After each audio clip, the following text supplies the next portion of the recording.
Lagi ako nagdadasal. Kinukulit ko ang Diyos na sana maawa siya sa akin at makita na uli kita.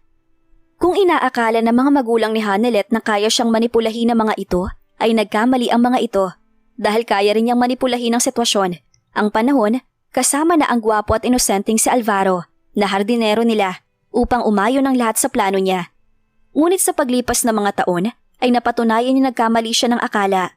Namuhi at nawala sa kanya si Alvaro, habang ang mga magulang naman niya ay pilit siyang ipinapakasal sa lalaking pinili ng mga ito.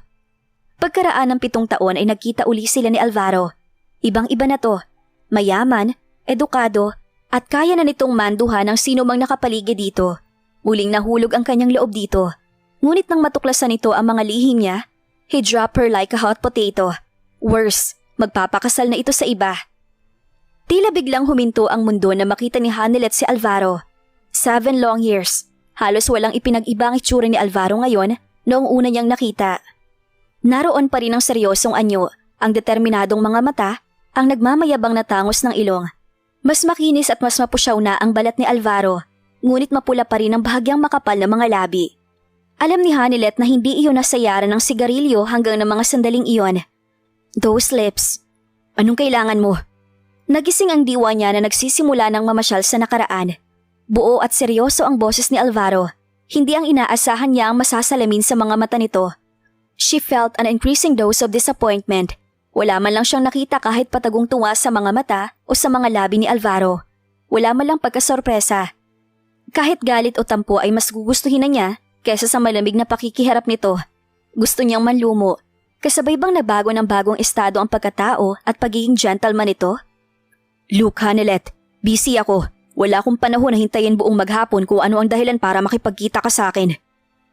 After so many years na hindi tayo nagkita, ganyan bang isasalubong mo sa akin, Alvaro? Naghihinanakit na sagot niya.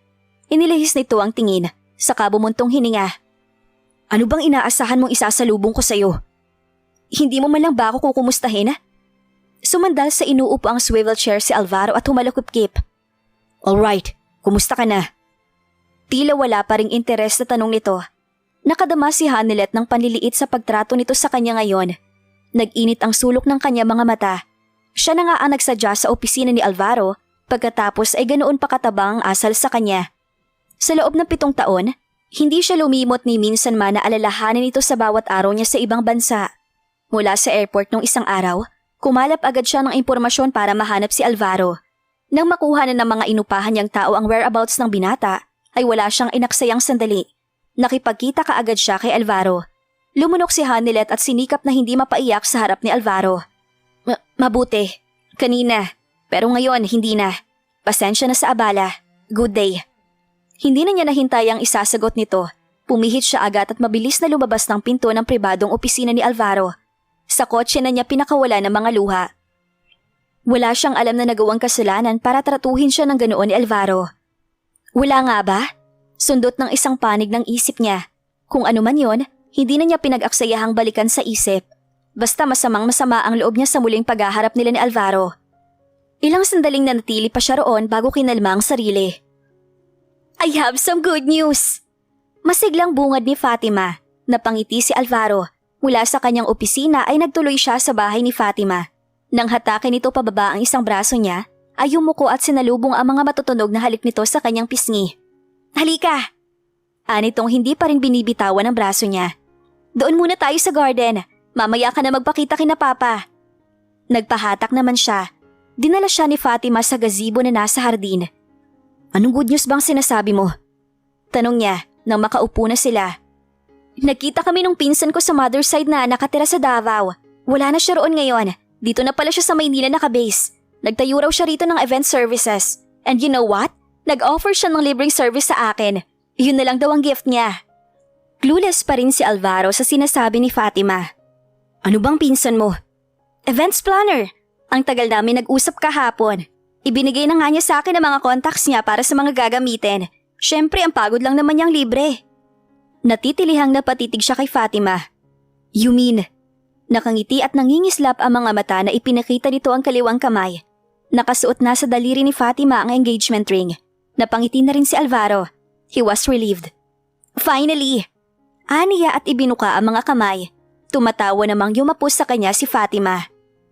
Ate, namasyal po ang daddy at mami nyo, kasama po si Valerie. Magmumoling daw po sila. Bahagyang ngiti at tangulang ang itinigo ni Hanelet sa maid nilang si Mila. Sa estado ng isip niya ng mga sandaling iyon, mabuting ang wala roon ang mga magulang niya at si Valerie. Paakyat na sa hagdan nang tawagin siya ng bunsong kapatid na si Bini. Hanelet! Tawag uli nito nang hindi niya nilingon sa unang tawag. Napilitan siyang huminto at humarap sa kapatid. Bakit? Nagpunta rito si... Natilihan nito na mapagmasdan ng kanyang muka. Umiyak ka? Sino nagpunta rito? Tanong din niya sa halip na sagutin si Bini. Si Derek. Si Derek. Ang punot dulo ng lahat ng liko-likong landas sa buhay ni Hanelet. Ang dahilan kung bakit ginusto niyang umiba sa kalakarang sinusunod sa kanilang angkan. Babalik daw siya bukas. Kibit-balikat ang itinugon niya kay Bini. Nakahakbang na siya sa ikalawang baitang ng grand staircase nang muli siyang tawagin ng kapatid. Nakasunod ito sa kanya. Hanelet, hindi mo pa ako sinasagot. Ano bang problema mo? I'm okay, wag mo akong alalahanin. Kung ganyang galing ka sa pag-iyak, tiyak na hindi ka okay. Ano bang nangyari? Thank you for asking. Tinapik pa niya si Bini sa braso. Sa kanilang apat na magkakapatid, kay Bini pinakamalapit si Hanelet kahit na 6 na taon ang pagitan nila. Ngunit mas gusto niyang sarilinin ang nararamdaman niya ng mga sandaling iyon. Pero kung ano man yon, wag mo nang alalahanin. I can handle it. Pagkasabi niyon ay iniwan na niya ito, ang maliit na watercolor painting sa tapat ng kanyang kama, ang napagtuunan niya ng pansin nang pumasok sa sariling silid. Painting iyon ng waterfall sa Lock Lake. Ibinigay iyon ni Alvaro sa kanya. Iyon din ang huling gabi niya sa mansyon bago siya lumuwas sa Maynila upang mangibang bansa. Kasakasama ni Hanelet ang painting saan mang panig ng daigdig siya makarating. Isa iyon sa matitibay na patunay na hanggang bago siya muling makipagkita kay Alvaro Borromeo ay pinanghahawakan niya. Pruweba na hindi lamang siya ang nagmahal sa binata. Pruwebang nagpatatag sa kanya upang tapusin ang pag-aaral niya sa kabila ng mga sagabal. Sumampa siya sa kama upang maabot ang painting. Inalis niya yun sa kinasasabitan. Hindi niya nakakalimutan si Alvaro kahit hanggang sa huling hininga ng kanyang buhay. Ngunit nang ipakita nito na wala na siya kahit katiting na halaga sa binata, kailangan na niyang alisin sa makikita niya ang anumang makapagpapaalala sa binata. Baka kahit paano ay makabawas iyon sa sakit na kanyang nararamdaman. Inilagay niya ang painting sa pinakailalim na drawer ng bedside table. Ngunit bago niya maisara yon, hindi niya napigilan ang sarili na muling titigan ang painting, partikular sa isang sulok ng waterfalls.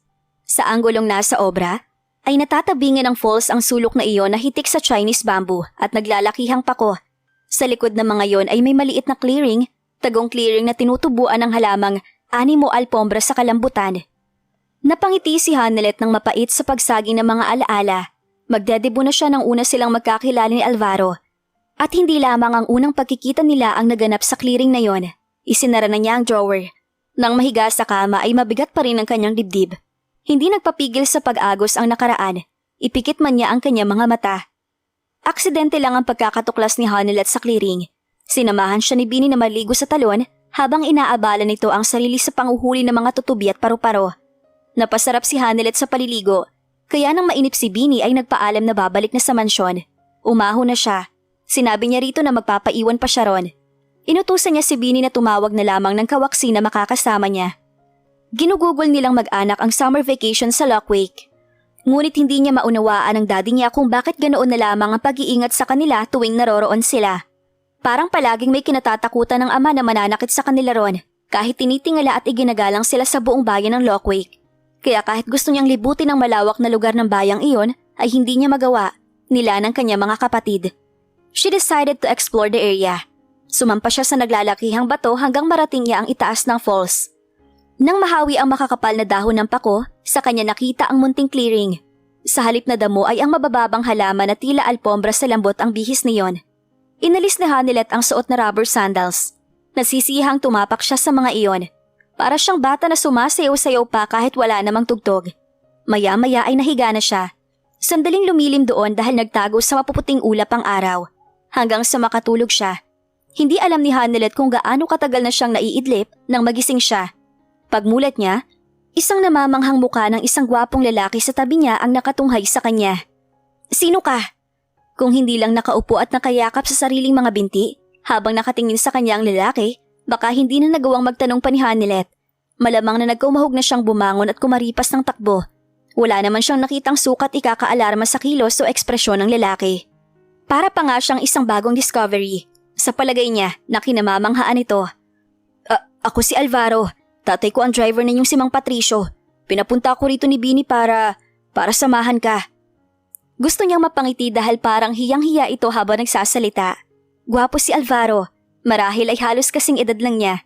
Medyo alun-alun ang buhok na kumakapit na sa batok. Maitim ang malalaking mata ni Alvaro at kay tangos ng ilong. Ang katamtamang kapal na mga labi nito ay mapula na bumagay sa kayumangging kulay. Kung may kapintasan man na nakikita sa kabuuan ni Alvaro, ay yun lang iilang maliliit na tigyawat na nasa noo. Bumangon si Hanilet at naupo. Nagtatrabaho ka rin sa amin? Oo, hardinero niyo ako. Kanina ko lang natuklasan ng clearing na to. Aniya, saka ngumiti. Magaan kaagad ang loob niya kay Alvaro. Natuwa rin ako nang una ko madiskubre ang lugar na to. Napakaganda. Kapag wala akong ginagawa, nagpupunta rin ako dito.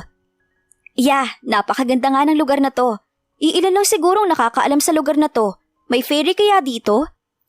Ngumiti ito at naglihis ng tingin. Hindi siguro inaasahan ni Alvaro na iniisip niyang may engkantada sa lugar. Dinunggol ni Hanilet ng kanyang siko ang tuhod nito. Hindi po ako naniniwala sa ferry. Natawa si Alvaro at lalong lumutang ang kagwapuhan. Noon lang niya napansin na may dimple pala ito sa kanang pisngi. Nagtataka lang ako kung bakit napakabilis kong nakatulog dito kanina at parang ibang mundo ang lugar na to. Lalo na siguro kung makikita mo to sa gabi. He gave her a conspiratorial look. She cast him a smile that was equally conspiratorial. Ngunit hindi siya nagkomento. Sa halip ay tumayo na siya. Baka hinahanap na ako ni Mami. Humakbang na siya at sumunod si Alvaro. Inalalayan pa siya nito sa pagbaba sa mga naglalakihang bato. Wala silang imikan, ngunit napakapayapa ng pakiramdam ni Hanilet. Anak ko nga si Alvaro. Ani Mang Patricio.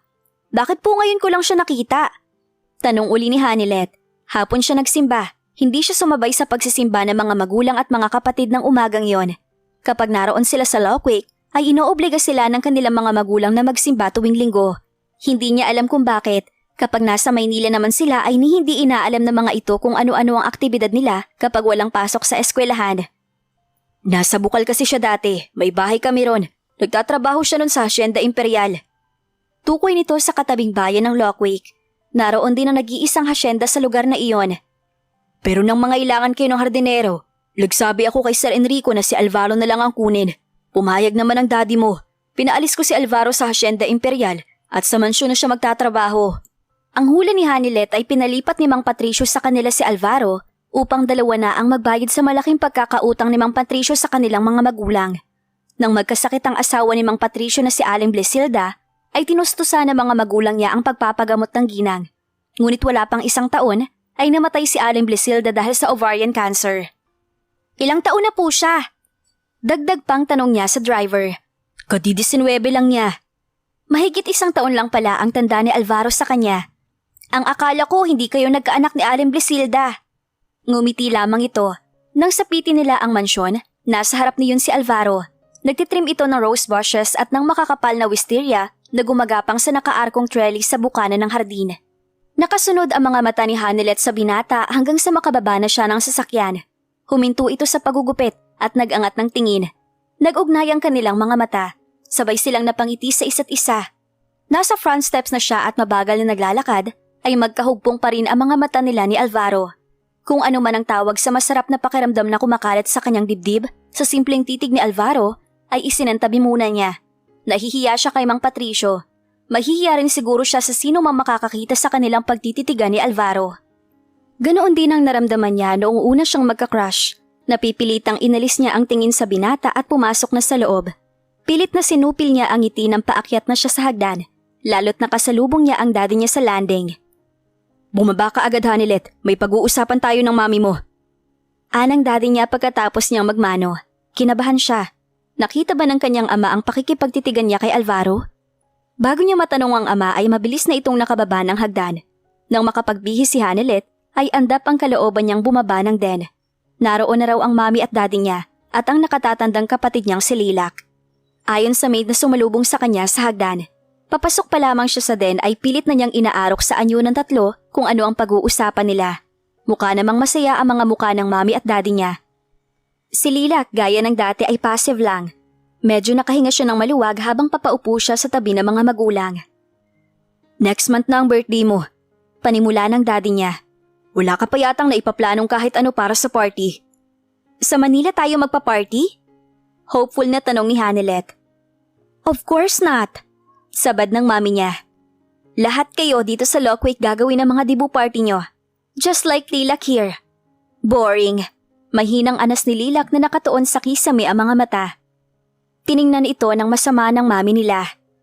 Pero mami, lahat ng friends ko nasa Manila. Sinong may invite ko dito? Angal niya. Madami naman tayong mga kaibigan dito ah.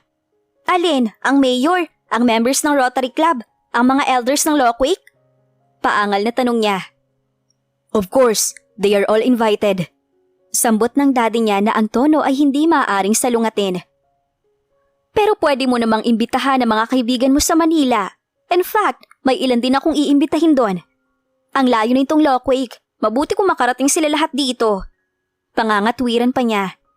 Kung kaibigan mo sila at importante ka sa kanila, pupunta ang mga yon. Pinal na sabi ng mami niya. Now, let's get into the details.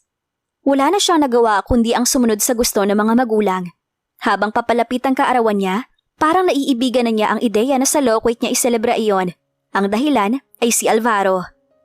Lumitaw ang matamis ng ngiti sa mga labi ni Hanelet pagkakita sa mga bulaklak na iniabot ni Alvaro. Sabi ni Mila, mahilig ka raw maglagay ng mga sariwang bulaklak sa kwarto mo. Eto, ikinuha kita ng ilan. Lalong lumawak ang pagkakangiti niya. Tila hiyang-hiya ito. Noon lamang siya kusang nilapitan ni Alvaro mula nang una silang magkita sa waterfalls. Salamat. Mahilig nga ako sa mga bulaklak. Aniya, sabay abot sa pumpo na magkahalong rosal at pink dahlias. Walang anuman. Ang gaganda naman ito. Sinamyo niya ang mabangong rosal. Mabuti na gustuhan mo. Hayaan mo, mula ngayon, lagi na kitang bibigyan ng mga yan. Promise? May pili ang ngiti sa mga labing tanong niya.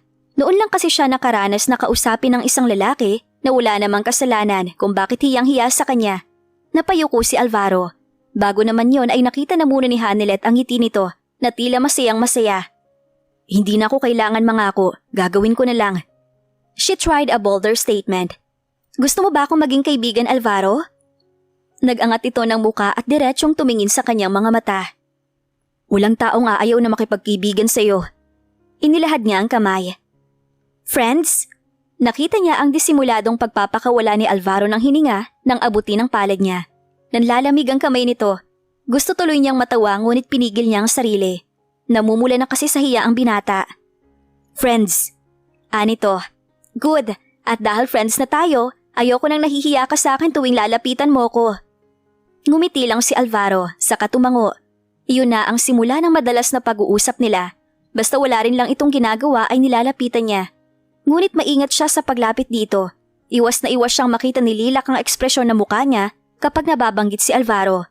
May pagkanausi si Lilac kaya hindi niya gaanong kasundo. Isa pa, hindi niya alam kung ano ang magiging reaksyon ng mga magulang niya sa pakikipaglapit niya kay Alvaro.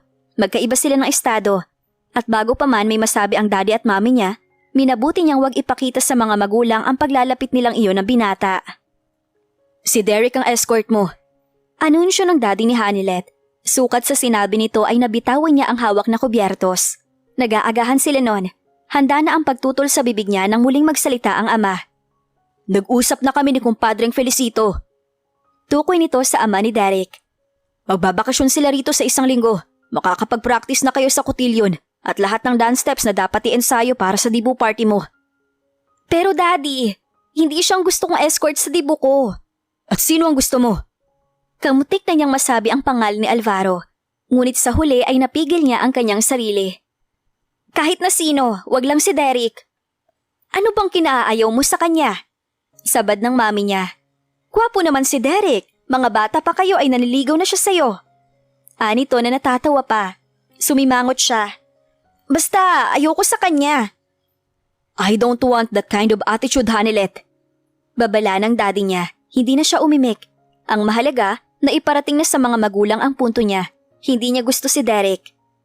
Isang linggo bago dumating ang kaarawan ni Hanelet ay naipamahagi na ang lahat ng imbitasyon. Lahat ng kasali sa kotilyon ay mga kaibigan niyang taga Maynila.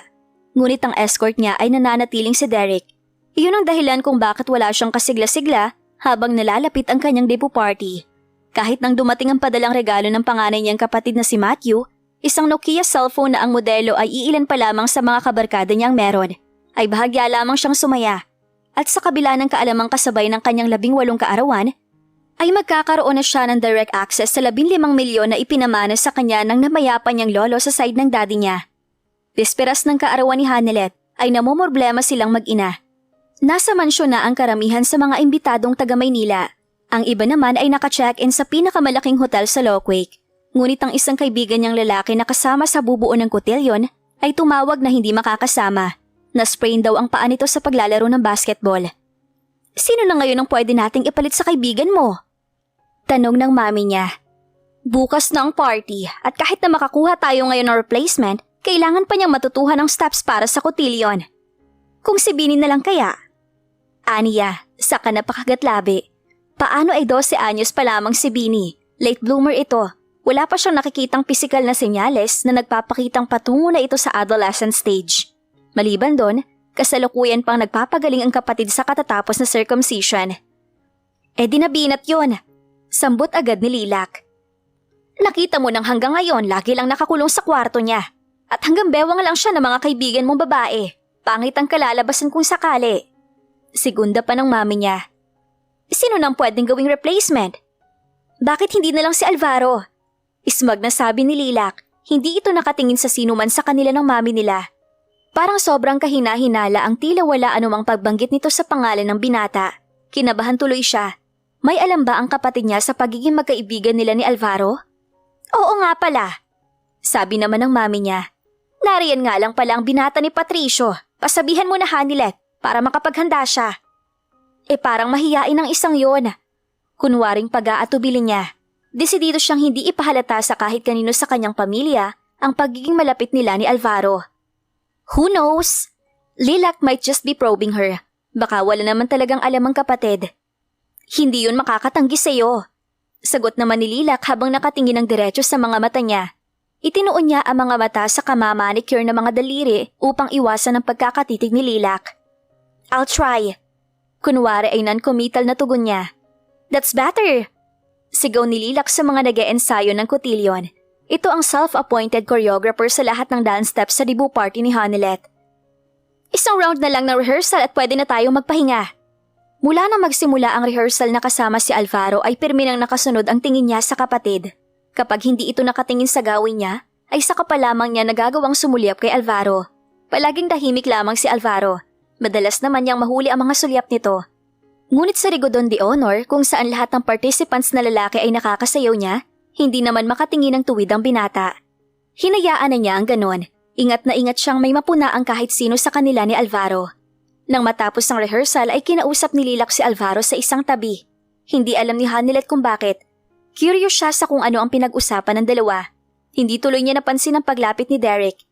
Mukhang crush ni Lilac ang hardinero niyo. Tatawa-tawa ang bungad ni Derek. Obviously ay iisa ang tinitingnan nila. Ano naman ang nakakatawa ron? Depensa niya para kay Alvaro. Ano pa kaya kapag nalaman ni Derek na siya ang totoong may crush sa binata? Open your eyes, Hanelet. Langit ang kapatid mo at lupa lang ang hardinerong yun. Pantay-pantay ang tao sa paningin ng Diyos. Aniya sa halip na ang palasak na cliché na all is fair in love and war. Ang sabihin, lalong tumawa si Derek. At sa palagay mo papayagan ng parents mo kung magkakagustuhan ng dalawang yan? Hindi na umimik si Hanelet. Alam naman niyang hindi. Kalakaran na sa pamilya nila na ipagkasundo silang mga anak sa mapipiling babae o lalaki ng kanyang mga magulang. Gaya na lang ni Matthew na 1 taon pa lamang nakakasal sa naging asawa. At si Lilac, ipinagkasundo na rin ng mami at daddy nila sa anak ng family friend nila na nabibilang sa isang prominenteng angkan. Hinihintay na lamang na matapos sa kolehiyo si Lilac at magpapakasal na rin ito. Kaya nga nag-iingat si Hanelet na may makapuna sa paglalapit nila ni Alvaro.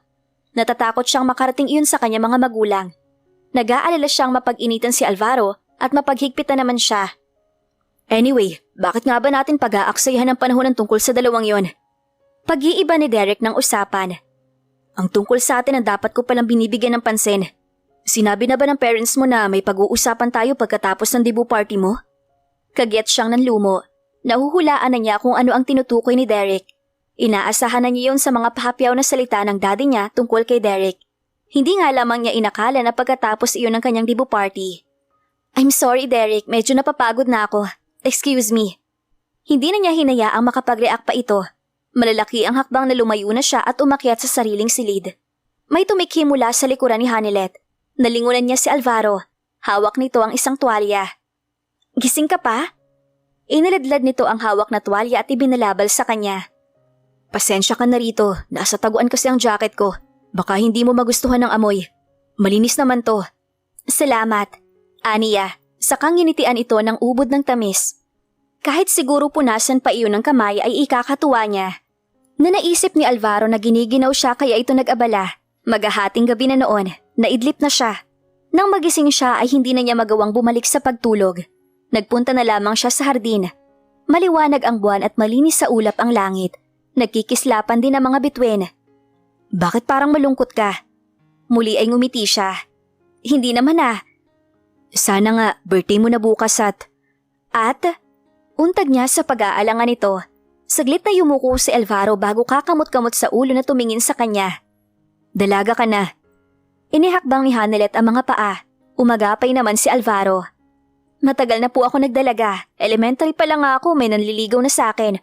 At nung mag-30 na ako, nagsimula na akong magsuot ng mga damit pandalaga. Boyfriend mo na ba siya? Magkahalong takot at pangamba ang nasulyapan niyang pumalit sa anyo nito. Siya? Kunot noong tanong niya. Yung partner mo sa kotilyon. Na-insecure yatang bigla ang binata. Napangiti naman siya. Si Derek? Hindi ko boyfriend yun no. Wala pa akong boyfriend. Pero siya ang escort mo. Naging lungkot na yata ang takot ni Alvaro.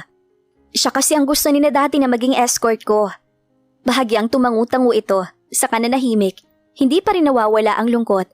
Nagkumahog tuloy siya na dagdagan ng paliwanag. Pero kung ako lang masusunod, hindi si Derek ang gusto kong partner. Nakangiti na si Alvaro na muling sumulyap. Tahimik silang naglakad. Hindi naman sila nag-usap ngunit parang iisa ang takbo ng kanilang mga isip. Iisa ang tinutungo ng kanilang mga paa, ang waterfalls. Ang papabilog na buwan ng tanglaw nila. Inalalayan siya ni Alvaro habang tinatalunto nila ang kabatuhan sa pampang ng talon. Gaya ng inaasahan, maliwanag din sa munting clearing na naging paboritong lugar niya ron. Happy birthday! Bati ni Alvaro pagsampa nila sa clearing. Sinulya pa ni Hanilet ang suot na wristwatch. 12:00 na nga. Thank you. Muli, isang matamis na ngiti ang ibinigay niya kay Alvaro. Natupad na ang isa sa mga wishes ko.